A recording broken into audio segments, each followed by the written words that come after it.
Welcome to Wildspire. You get to be a fly on the wall for my intimate conversations with entrepreneurs who are changing the world.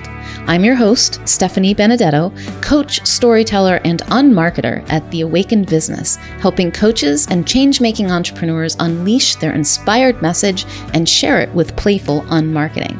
I'll ask curious questions and explore uncharted waters with my guest today. Anything can happen when we step into the unknown of infinite creativity, and that's where we're going to play.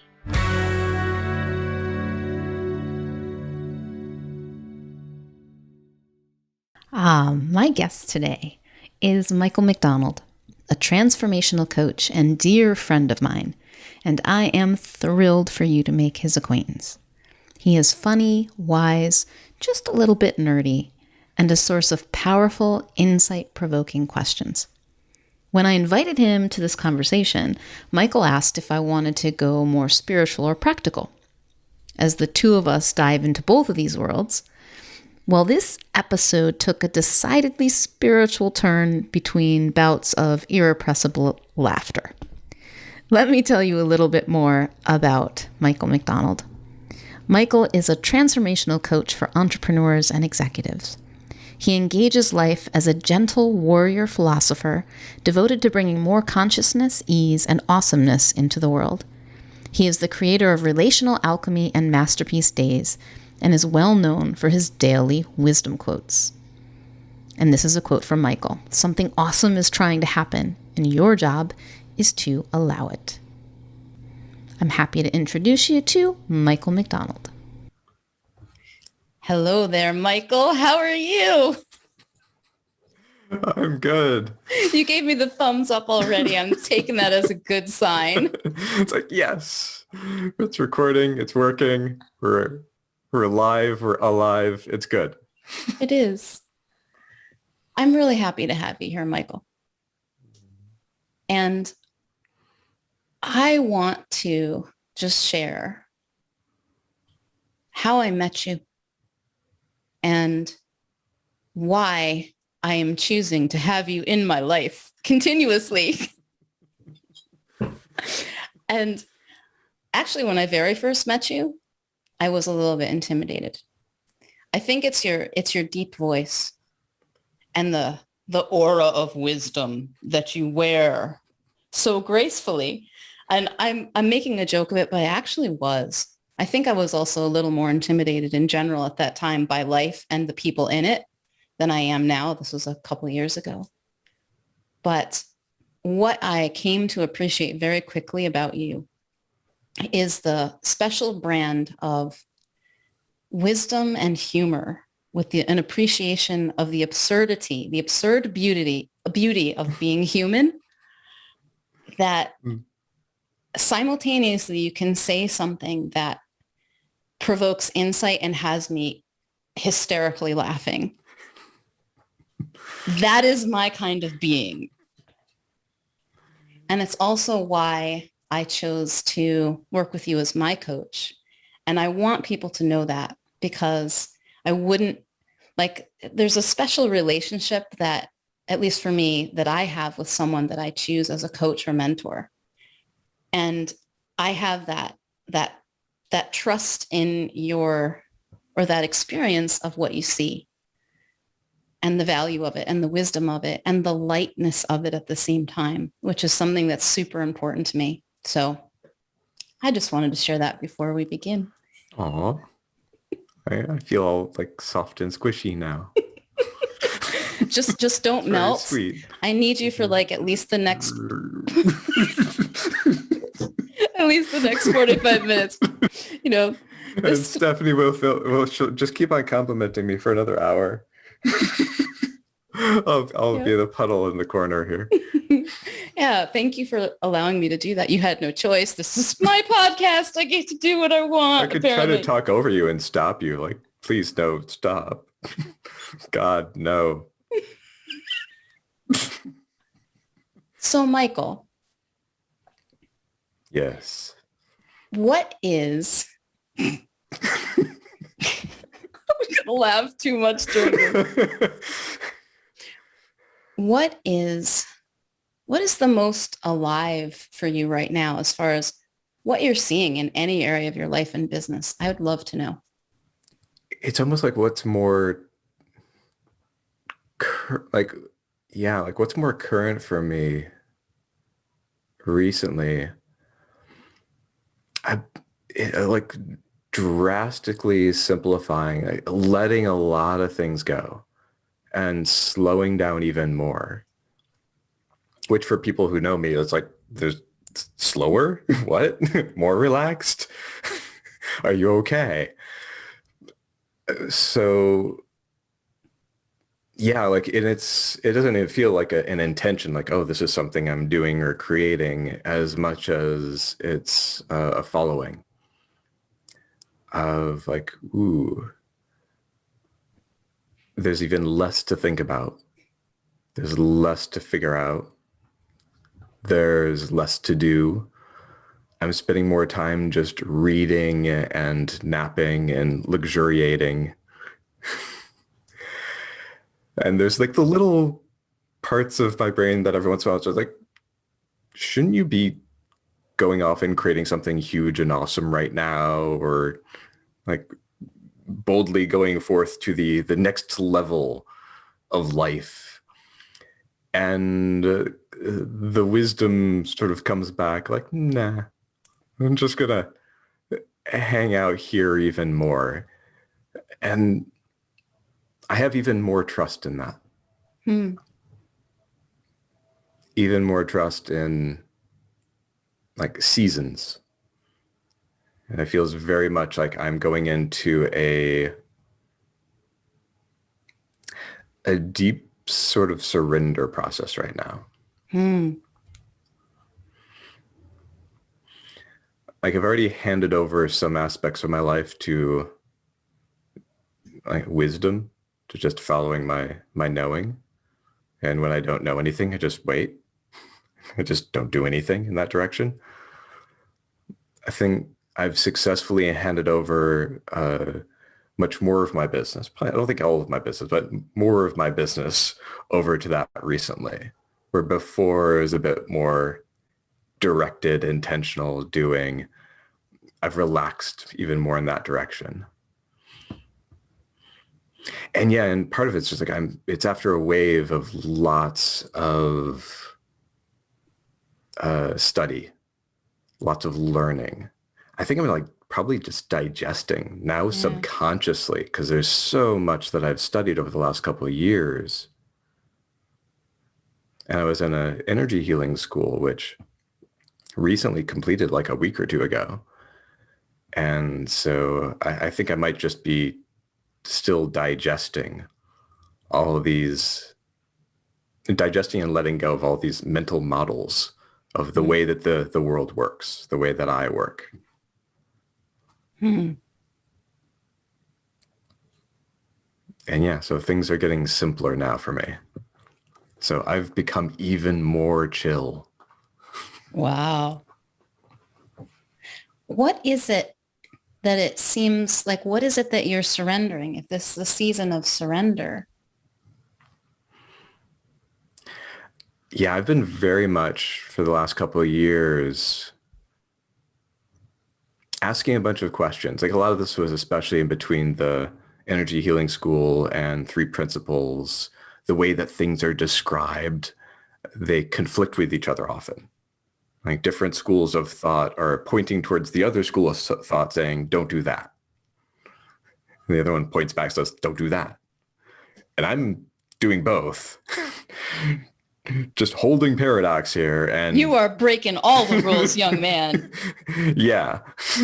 I've been pretty good at just being with things that on the surface completely disagree with each other, but I'm holding both of them anyways, just to see what happens. And when I'm doing the work, I just see what comes out of my mouth and what goes. But I think a lot of that has settled down over the last couple of weeks. I think some of it is some logical conclusions, like, oh, okay, this is what's going on. And even more than that, it's like just finally knowing that I can put it all down and I'm good. Wow. Like nothing more to figure out here. I figured out the whole spirit thing.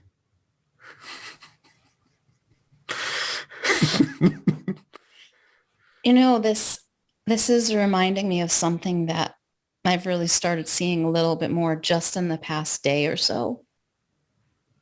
Reading Claire Diamond's book, Real. It's kind of like a bitch slap of all the things you're not that you think you are. You're not what you think you are. And here's what you really are. And there was a chapter in it that I read 3 or 4 times called You Are Not in Control, like of anything. Like anything. You can't do anything. There is nothing to do. Yeah, you have to reread the chapter. That's the only thing. Okay, that was the one last thing. Just reread it. And what it's reminding me of, or what it's pointing me to, is that when I let go of all the things that I think I have to do, and I sit in this space of surrender and the presence. So it's only surrender when I think about it. It's really just being present with what is. There's only what's happening. And there's nothing to do. And yet I see that so much can happen from that place, but it's not me doing it, although I may be involved in it somehow, although it's more like it does me, that life is happening me. Is it something like that or different that you're experiencing? Yeah, and it's like that shift in identity where identity even doesn't quite well describe it anymore, but like from little s self to capital S self, like being lived. Yeah, it's like that quote. I think it's Shaw, like, being used for a purpose recognized as a mighty one. And it's like I've surrendered over a couple more aspects of my life to being used, where I get to watch. And yeah, like miraculous things start happening while the ego is sort of like standing back, like, is this okay? Is this allowed? What is, if you have a sense of it, what is the mighty purpose that you are surrendering to being used for? I have no idea. It feels mighty, just like observing how much capacity I've created, both at practical levels in my life, skills, depth of understanding, a real like appreciation for how much I could do, but also kind of letting go of the controls for what exactly I'm going to do with all that. And I wouldn't be surprised if at some point suddenly I leap in and start doing a massive amount of creation. Because it does feel like I've been primed for that.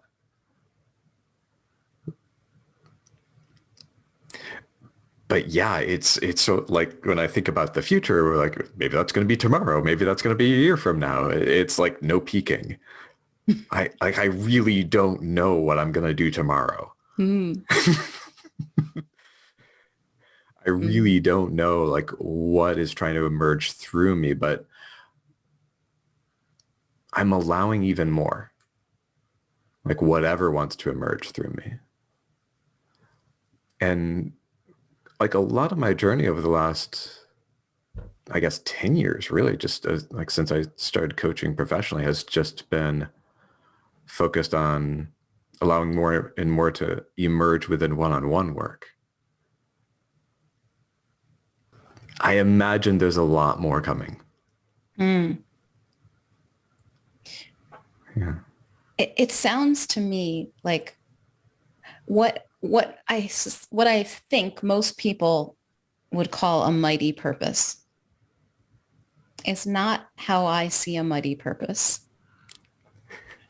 I see a mighty purpose as whatever is happening in the moment. And I really mean that. There's such a miraculous unfolding of now. I have a friend who she seems to be surrounded by a lot of women friends who are ambitious and driven and wanting to change the world and do all kinds of things. And perhaps at one point I was one of those people. I don't know. Maybe. Am I still? I don't know. Maybe, but she would often compare herself to them and say like, oh, I don't want to do those things. I don't want to go out and like, I just want to stay home in my garden. I just want to sing and play my guitar. And she leads dances of universal peace. And she just wants to chant and sing and meditate and be in the garden. And she lives on the water. And I say to her, well, that sounds like a perfect life. I really believe that living what wants to be lived through us, however big or little it is in someone else's opinion, is a mighty purpose, that it ripples out into the world, our aliveness and the joy that we experience while we're doing whatever, and I do mean whatever, that truly comes from that place of just enjoying living. It's good for everyone. We all feel it somehow. I believe that. And maybe that's partly what leads to some of these miraculous things that happen, like things that just show up, like because we are all connected like that. You had mentioned miraculous things. Are you seeing some of these yourself right now as you are in this place of quiet? Yeah, like I've noticed when I like handed over more of the business, it's basically it's basically filled in the last 2 weeks then. So what does it mean to hand over your business? Like, did you actually just go, okay, here, God, universe, source, spirit, whatever? I just put it on like the God shelf. Do you have one of those too? Here, you handle this. It's higher up. I need to keep it away from the cats though, because they'll mess it up.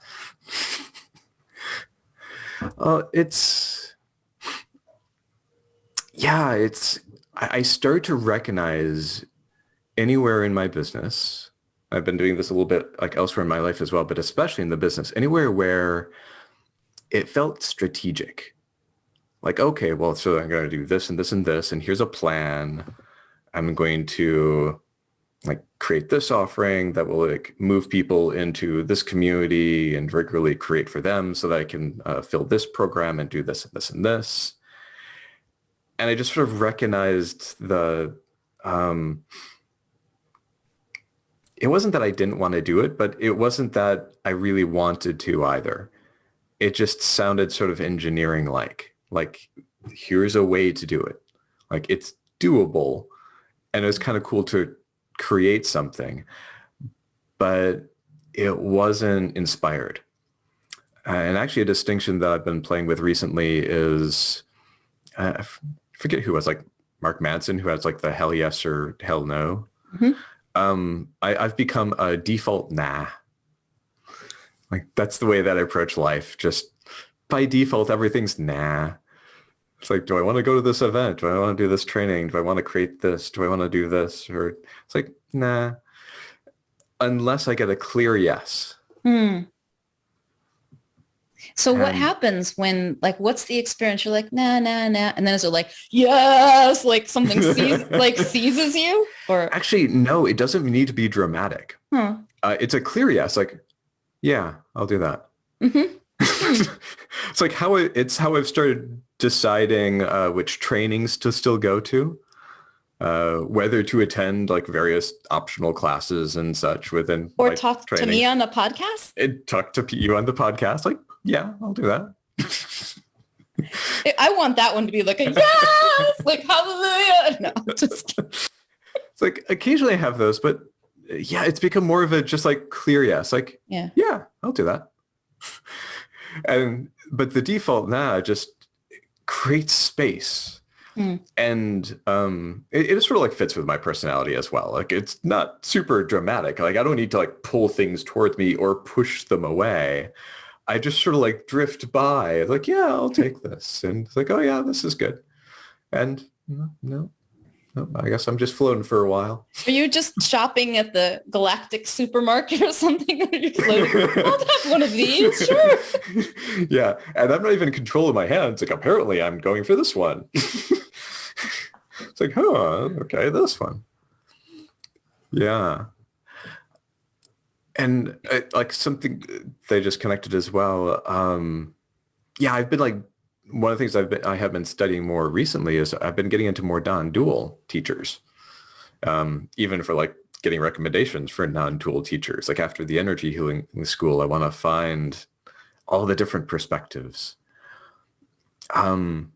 So I have more of a feel for that sense of just getting in greater alignment with myself. Like just everything that's going on inside, getting clear there. And how like, in a way that is the work in the world as well. If I want to solve world peace, first find anything within myself that is not world peace. And I get that can also be a trap. Like that can be interpreted as thou shalt do nothing. Like I think that's one of the filters and checks that I have going. It's like, this doesn't mean just do nothing, right? It's inside out, but it's not passivity. But whatever I do has to originate from there. So like coherence with inspiration, coherence with wisdom, whatever I do really coming from a source and not just from a concept. So it's almost like the waters have gotten even deeper. Yeah, so like I think that like also explains like the slowing down even more. Yeah. As you're talking about it, I have a sense of slowing down to feel that, to feel into that, to like the subtleties of it, right? Because the pace at which, I know for me, the pace at which my mind goes often doesn't allow for the more subtle experiences until I slow down. And those are, the mind racing is fun too. Like the way I started this conversation with like, and excitement and a bubbling enthusiasm. And then like, there's a moment to, okay, what's happening now? And this quote that I know it's in your bio and on your website. And that is sort of like something, I don't know if it's something you're known for, but it's something that you're presenting anyway as an exploration. Something awesome is trying to happen and your job is to allow it. I'm kind of wondering, and there may not even be an answer, but I'm wondering, what is the something awesome that's trying to happen through you right now? Good question. It's like, okay, there's something like real time. Let's see. Something about like shining through, breaking through, like all of this, like all this misunderstanding in the world.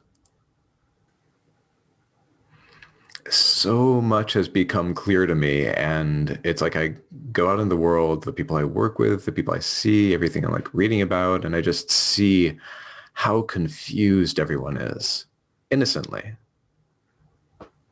And how they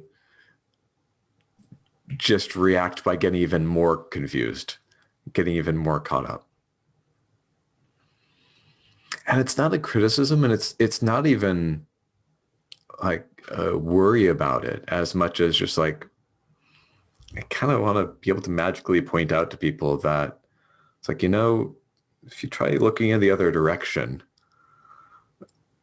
things start getting simpler instead of getting more complex. Like if you just get a little bit more suspicious that maybe the way you've been trying to think about it, even though it sounds perfectly logical, maybe because it sounds perfectly logical, doesn't seem to be working that great.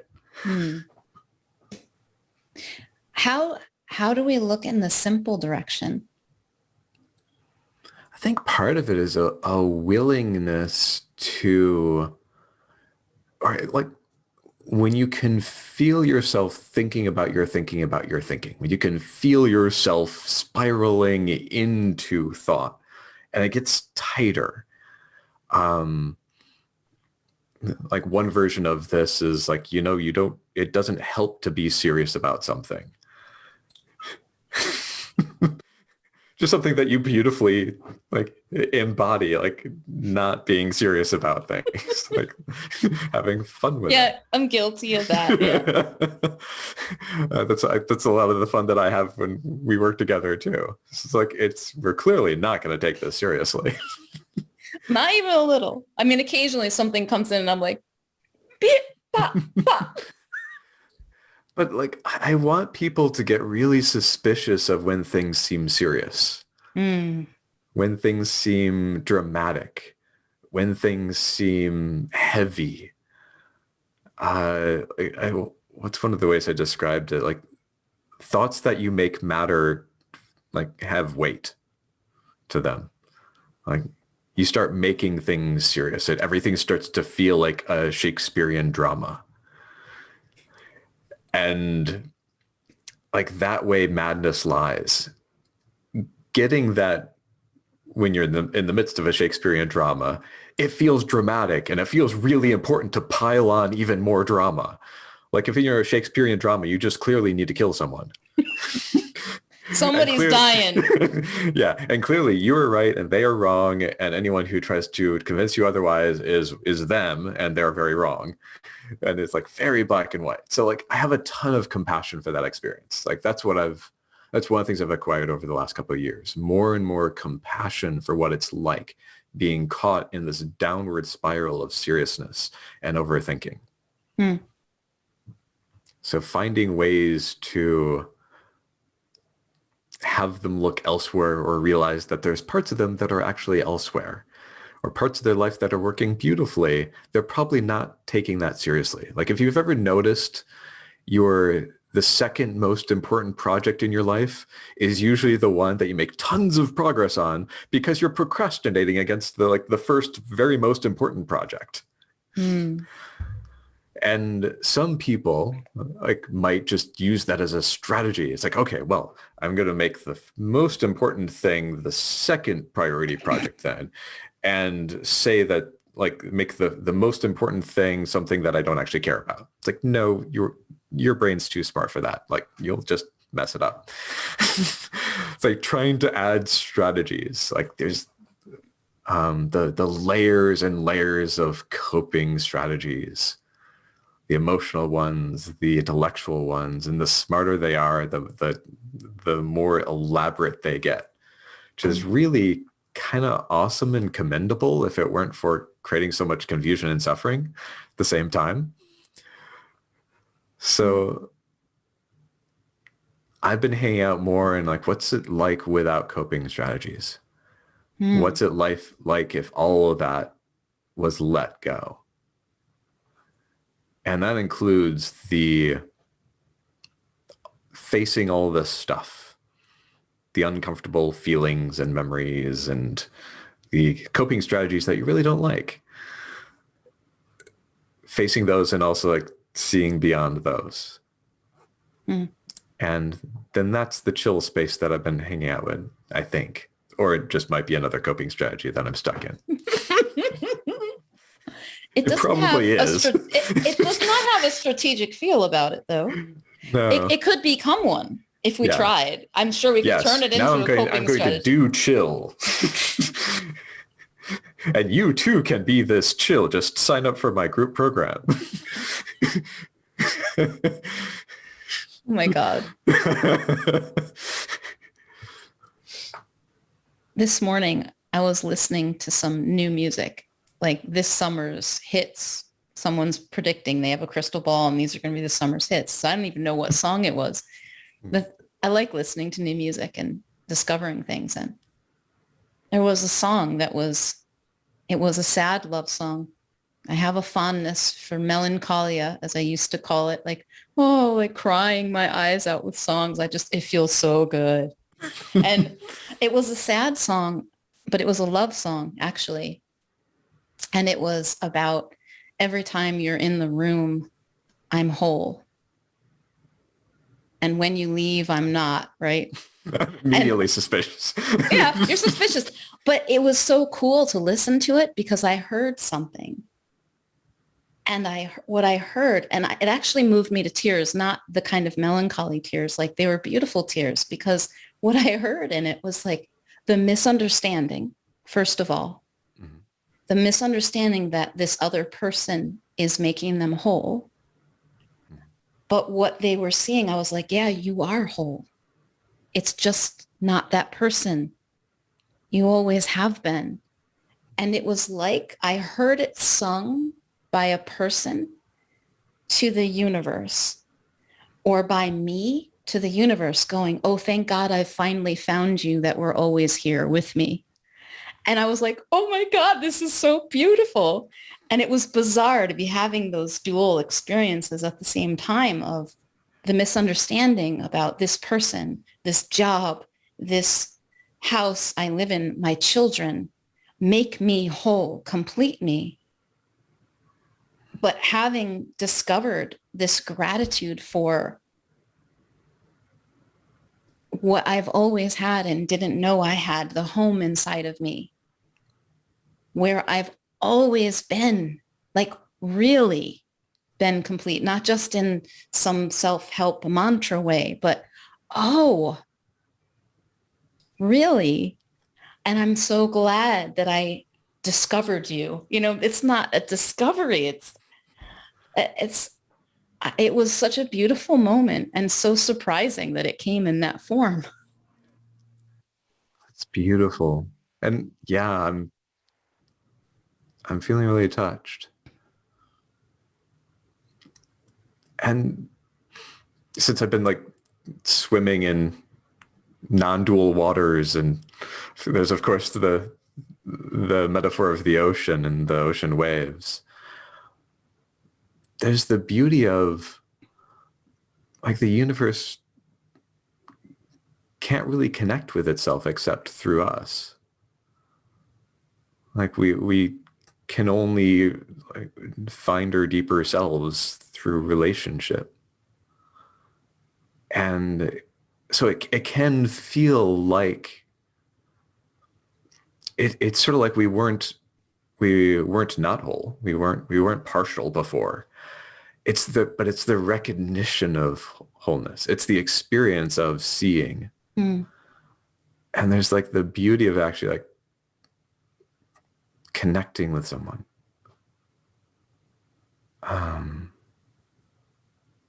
Yeah, it's that whole namaste experience. And I'm not sure if it's cultural appropriation now, or like the bastardization of what is really just meant to say hello. But there's the, like, I really do love that perhaps Bay Area version of namaste, where the divine within me sees the divine within you. Like, and we recognize that we are one. Yeah, so I have actually like a deep appreciation for the experience of separation. The whole adventure of um, like as if we're separate. Like otherwise there's no experience. Like there's no consciousness. Like there has to be form. There has to, like, and that's the, like how there's a dance. Mm. It's like I'd say that the universe would be no fun without it, but like even that's a judgment. Like you can't have a judgment without separation. It's like we get to judge things. We get to say this is good and this is bad. Yeah, and we get to have our dramas, or we get to be had by dramas. You know, there's something really awesome that I think sometimes is a misunderstanding, and I'm sure it must have existed in me. Does it still? I'm checking. I'm like, does it exist in me? Is it? I'm not aware of it now, so it doesn't. It's up there really far. like I have found myself sometimes thinking, well, if I surrender and if I really let go, what happens to me? Can I find my way back? I think I've talked to you about this before. Like, I'm just going to lose who I am. But it seems less and less and less and less relevant, because as I have this experience of surrendering my small s self and not doing and noticing what is happening in the space, I have a greater, more rich experience of this unique form of the universe that I am being. You know, like that there, it's really beautiful to think about, if we go back to that, the ocean, you know, it's all water, it's all the ocean, but there are individual waves, and each wave only, it's completely unique. You know, the way it moves, the way it crashes, the duration, the content of it, it's only there for like that, in that form, in that way, as only it can. And so it's where in the past I might have been afraid to lose myself to that ocean. That's where I really find myself. And that's kind of looping back on that song, right? Like I was incomplete and I found you and now I found myself, but there was a truth in it that was weird as I was hearing. I heard the misunderstanding and I heard the truth. I heard like, oh my God, I found me. Someday myself will come.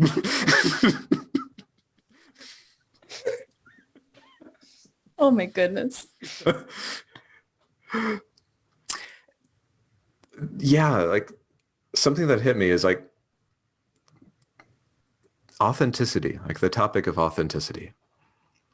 It's something I worked on a lot, thought a lot about when back when I was doing more relational work, because that was a big thing.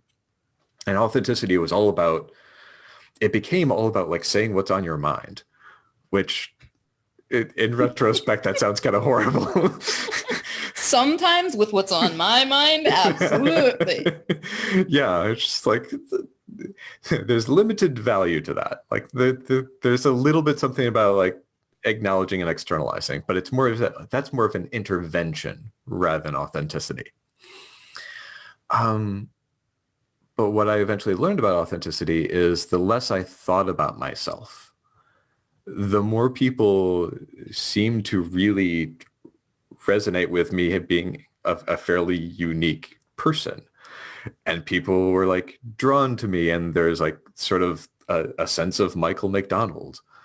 So my friends would say, have you had the Michael McDonald experience? Do they really say that? Yeah. What is it? Have I had it? Should I know? I think it was like... Did you give it to me without my permission? I think there's permission. It might not have been labeled the Michael McDonald experience. One of my favorite introductions, like, have you hugged Michael yet? But yeah, it's like thinking about myself less, it became the avenue to authenticity. And there's so many people out there, because it's one of the themes of a lot of people that I work with, where they're wanting to be more expressed. And I imagine it resonates with a lot of people that you work with as well, where it's Mm-hmm. like, especially within business, like I don't want to do it like I see it being done. Like, I hate that. I hate that. I hate that. This feels wrong. Everything that I see out there is wrong. I want something that is mine. Like, I Oh, want to do it my way. that sounds hard. Yeah. um, but it's that, like, it turns out when we allow whatever wants to come forward, and we're not really overthinking it, and we're not trying to make it look like anything that we think it should look like, that's when amazing things start to happen. That's when it becomes easier. You're not even paying attention. And yeah, and the thing about it is, like, the easier it gets, the less you're paying attention to it. You're just sort of like miraculously drifting forwards, and great things are happening. And it's good to remember every once in a while. It's like, oh yeah, for other people, this is really, really hard. Like, they're just struggling, and some of them are probably like seeing you, seeing me. It's just like,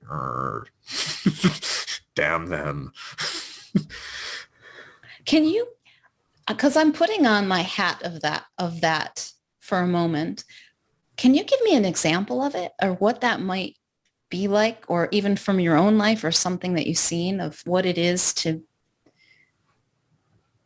be living from that kind of authenticity? To what happens when you're really not on your mind?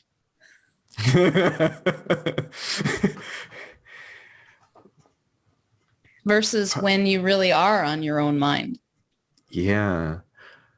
And when I'm not on my own mind, there is so much more room for me to be just really fascinated by someone else. Like, this happens with kittens. Is that Maya? This is Maya. She's Hi, the one Maya. to visit when I'm speaking. All right. You're going to be a distraction. Oh, yes, she can.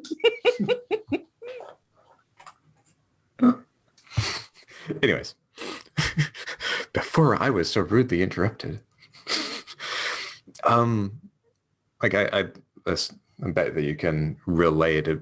When I'm not thinking about myself, coaching is so much easier.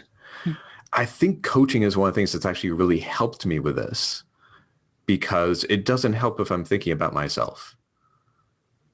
Like, my ideas, my life, my mental models, just especially caring if any, like, what they think about me, or about anything going on in my life, that all just drops away. It doesn't serve. So in a way, coaching has been a practice to not really think about myself that much. And in my life, because I used to be really socially anxious and really care about what other people thought about me, and trying to figure it out and trying to fit in. And now I just sort of blissfully wander around. Some people are drawn to me. Some people don't notice me. Like, I don't know. I don't care. I'm just doing my thing. And I become fascinated by the world. I become fascinated by other people. And I will happily just sit there and stare at a tree for hours. You are exciting, Michael. Have you, when was the last time you had that feeling of social anxiety, if you remember? Probably would have been sometime before COVID. Like, I don't think I've gotten it when being in Zoom rooms. If you can remember it, did it, even at that time, was it really a thing, or was it more like a moth floating through, flying by? That's how I think of it, like a ping. Yeah, like, I think I'll notice like little morsels of it that sort of like go through, I'm that's like a little bit of that feeling. And then I'm quickly distracted by something else. Yeah. Yeah. Like I probably had that at some of the like 3P events that I went to at the very beginning of 2020. Like I went to the Pransky training, and I was at the one weekend version of Genius Catalyst, beginning of 2020. But yeah, it's been a while since I've really felt self-conscious. Hmm. And oh wait, I think I sometimes feel self-conscious in groups because I tend to not speak up or ask questions or contribute because I'm just absorbing. Sometimes when I have the thought like, oh, I should speak up, I should participate somehow, that gives me a little bit of that thinking. Hmm. Because I start thinking about myself, and usually after a bit of that, I start to catch that either, yeah, that's an echo of me just thinking about myself, or like, that's not the right direction to think in. Mm-hmm. Let that go. Yeah. So let it settle down. It's almost like sometimes there is like the echo. That is what it feels like. It's like an echo of something that it's coming from far away sometimes. And the old, because I used to experience, I had a very, very dual experience of social interaction. So I was this person, I thought I was this person who, even as a young child, I could get up in front of a room and talk, give a speech, do a thing, grab a microphone, be the MC at a wedding, no problem. But you put me in a group of people at a party, and I just wanted to melt into the walls and disappear. Yeah. And yeah. I probably would still be awkward at a party. Is that, but As do soon you as I really imagined know I that? was like, I don't actually know that. Oh. Actually, it might depend. Yeah.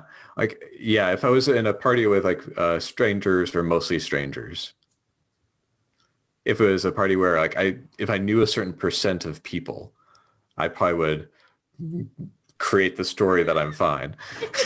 If I didn't know enough people, I would create the story that like I'm awkward.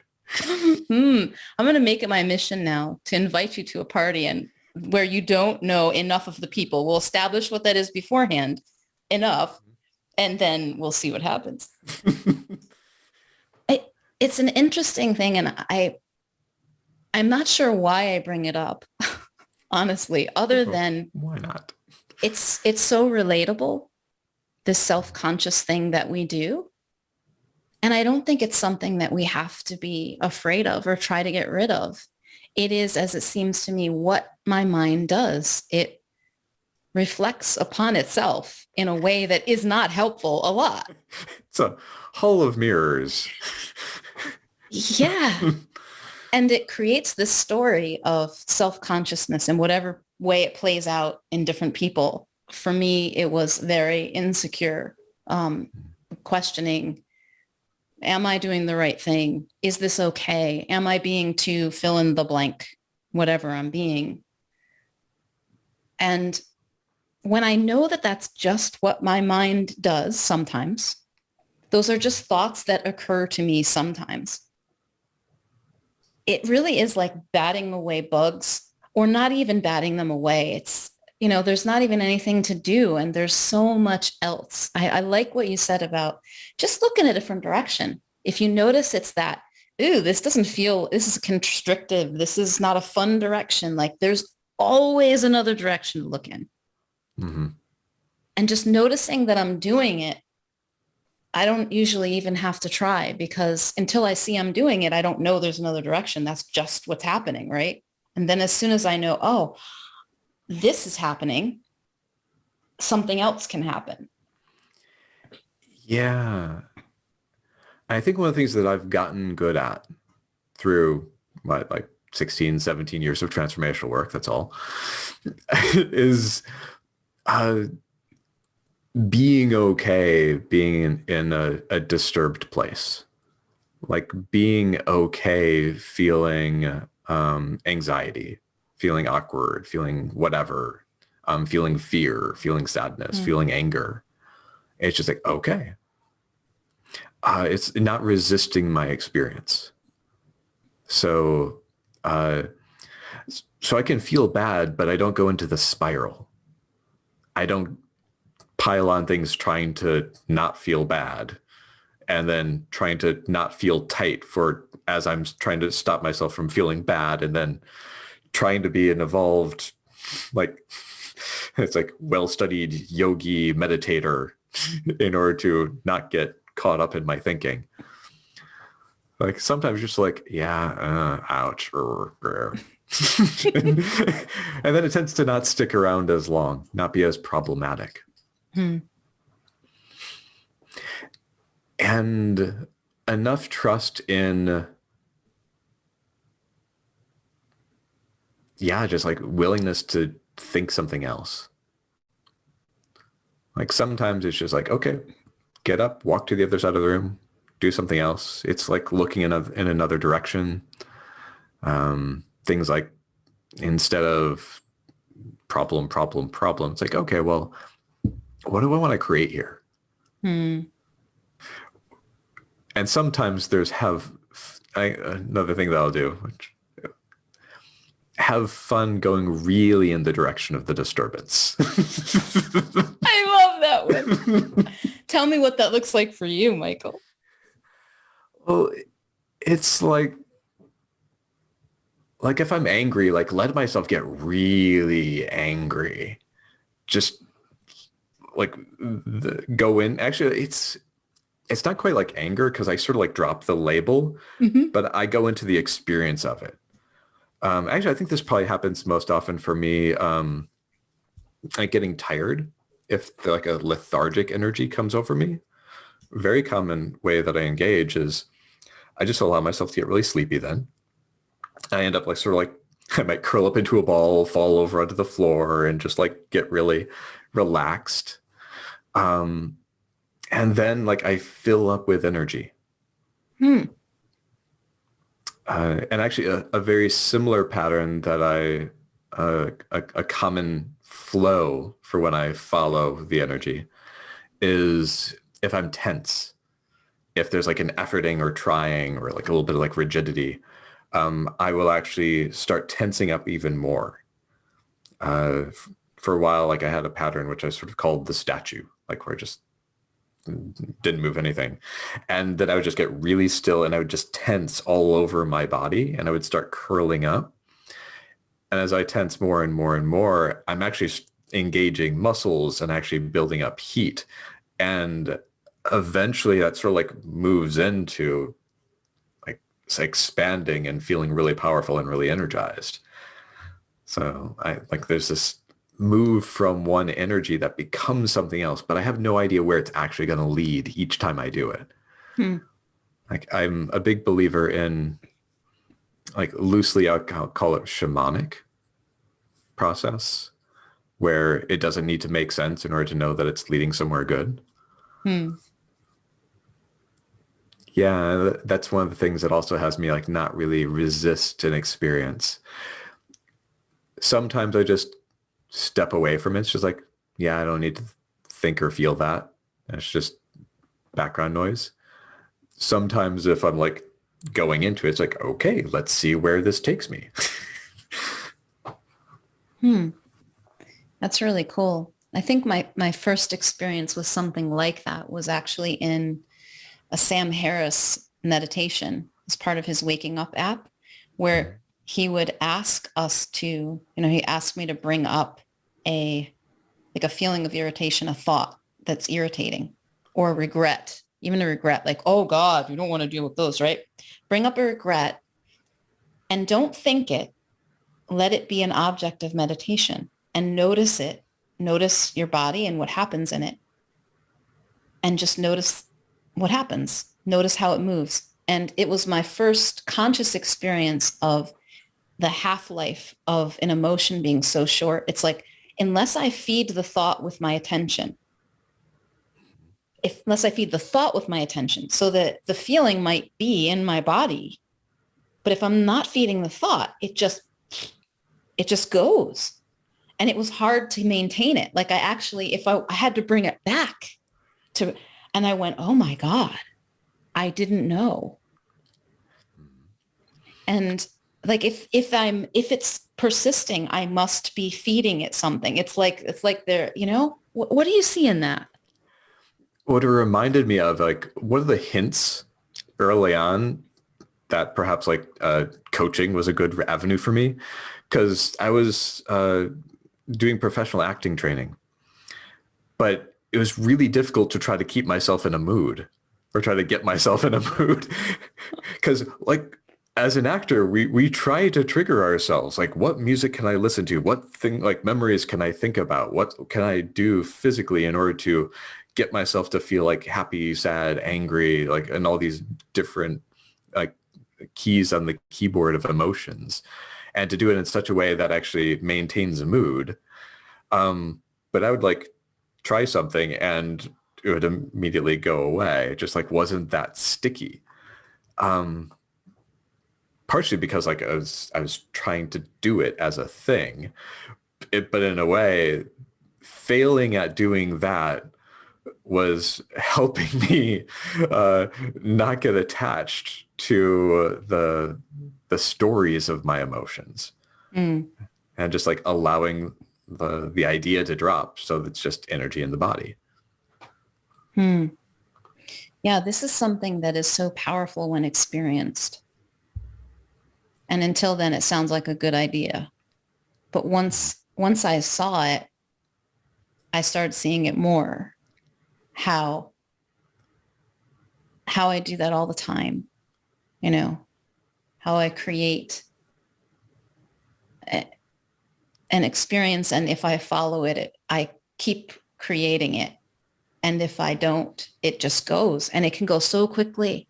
I remember when I first I started noticing the emotions that moved through me. And I'm a pretty emotional person as far as feeling emotions, like a wide spectrum of them in a very short period of time. And I saw myself go through a huge spectrum in like 60 seconds.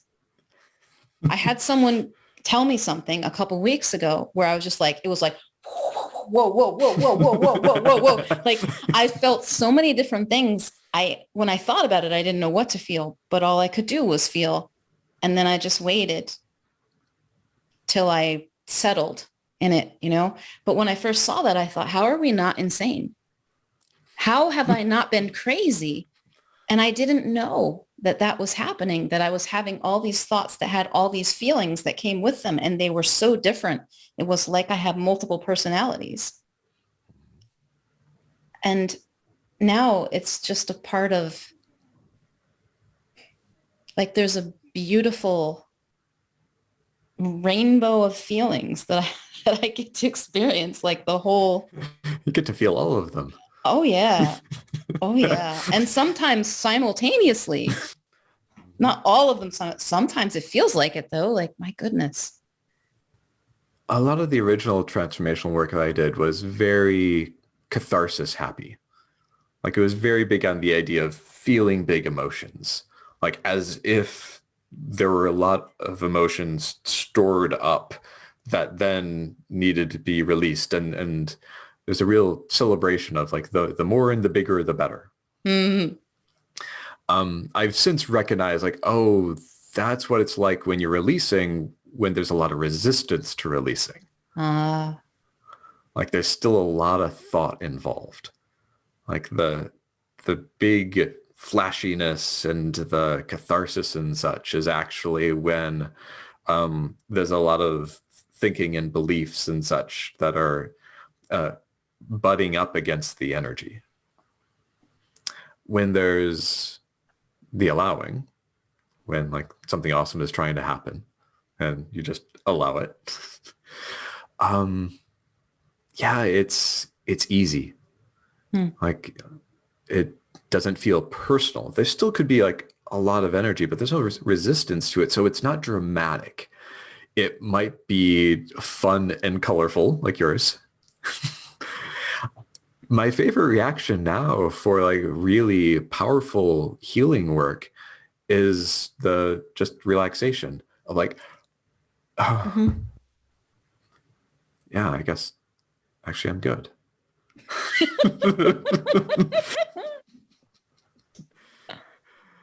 Like, because I've met more and more people, especially in Three Principles work, where they've had some of those spontaneous like release of trauma, things that they were told, yeah, you'll never really get over this.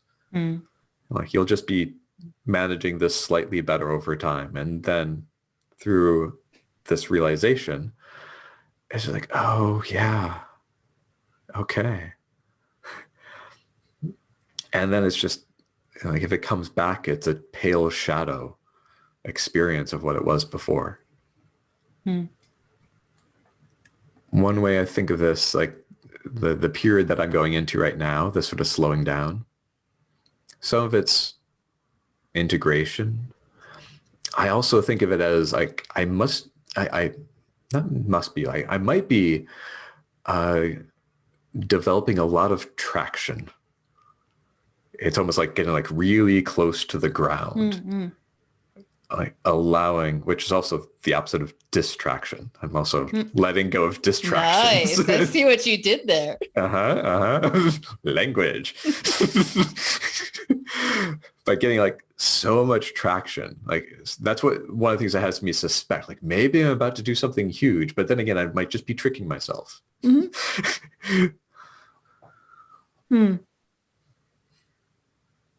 There's something about the way you express this, you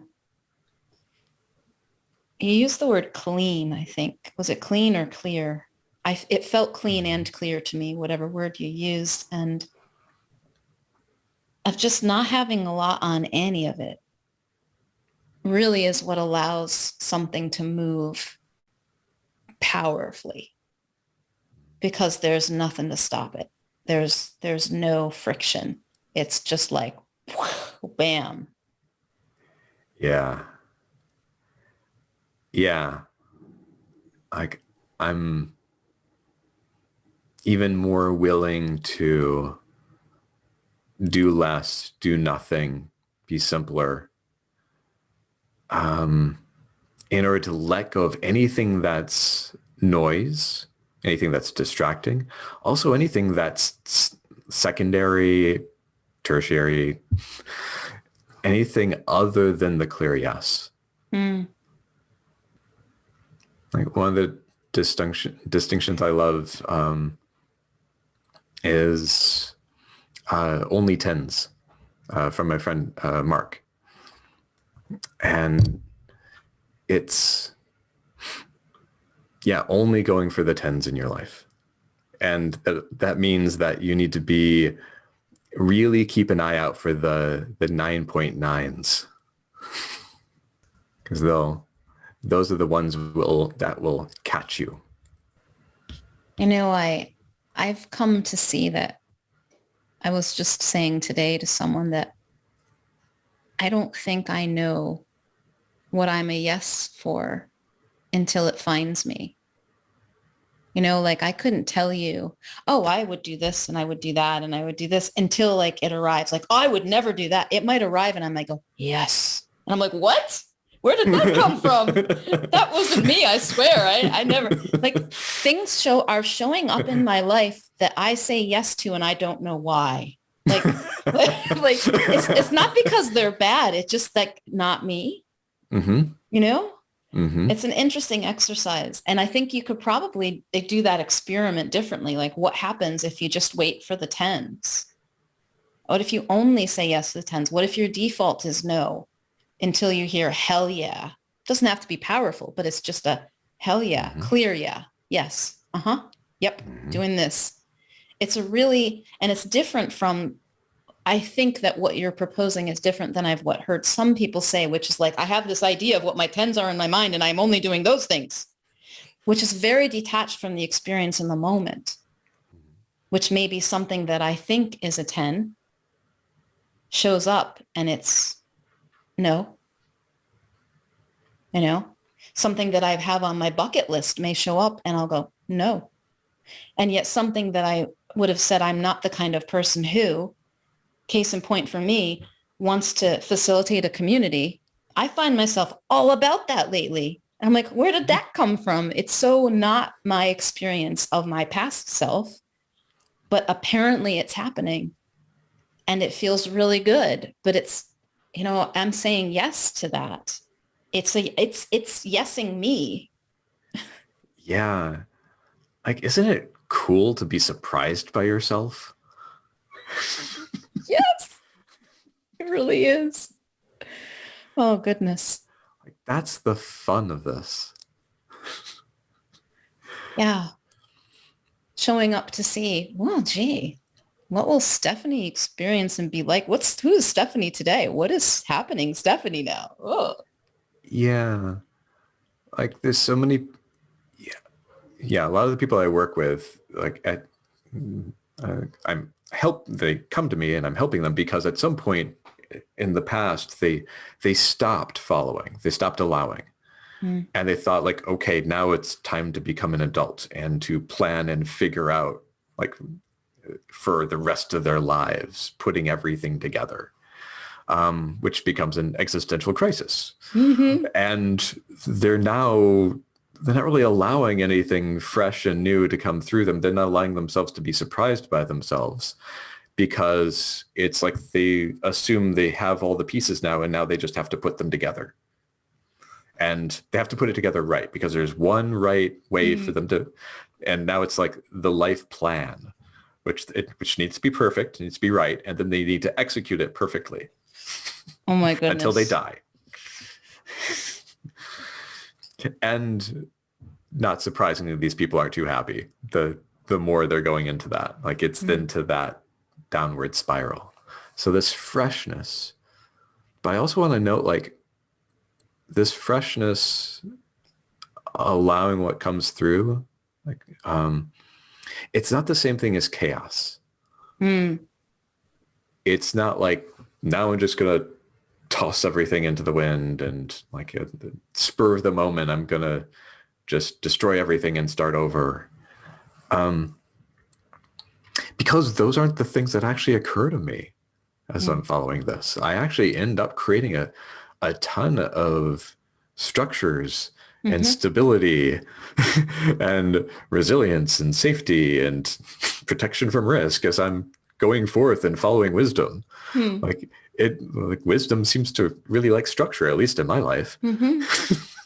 Yeah. Yeah. You talk about things like gentle discipline. Yeah.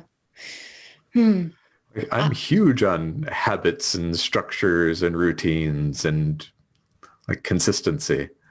Yeah. And I'm also huge on in the moment listening for whatever wants to happen. They don't contradict each other. Yeah.